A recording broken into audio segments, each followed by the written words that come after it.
Most strategies don't fail because they're wrong. They fail because everyone assumes they'll execute themselves. Today, we're getting into why execution stalls and where that gap actually leads between the boardroom and the business.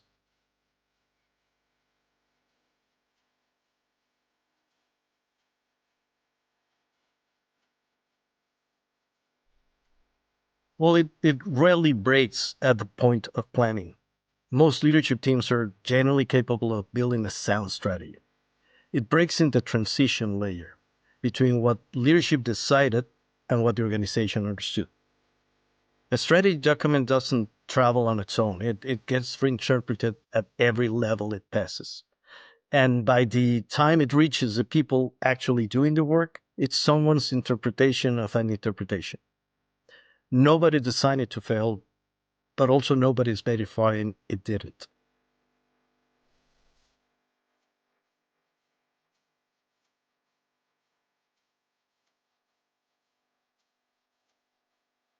Well, it comes down to three things, usually working together.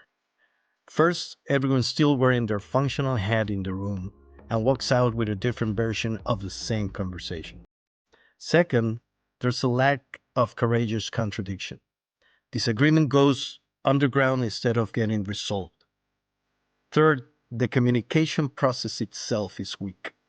There is no deliberate moment where the team verifies everyone understood the decision the same way. Any one of those alone is manageable. Together, they're how a team leaves a meeting aligned on paper and divided in practice.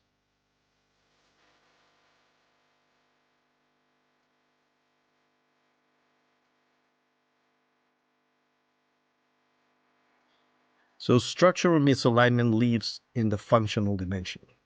Competing priorities, unclear decision rights, processes that contradict each other.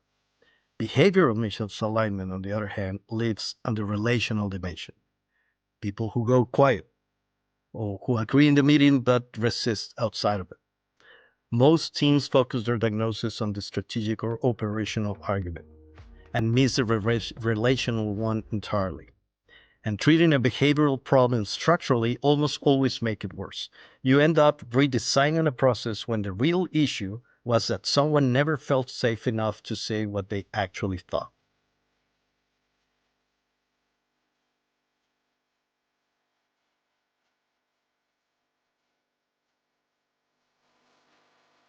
Ambiguity at the top doesn't stay the same size as it moves down the organization.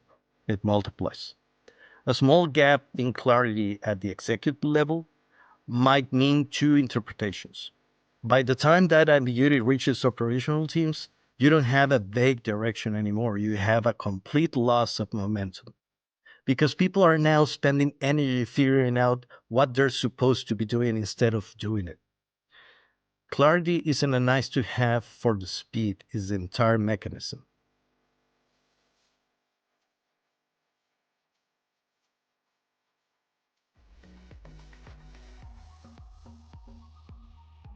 There's a point where executive involvement accelerates execution. When a CEO steps in to unblock a decision or resolve a conflict between functions or restore clarity that's gotten lost, that's valid. But there's a second point past that when the team stops bringing the CEO problems to solve and starts bringing the CEO decisions to make for them.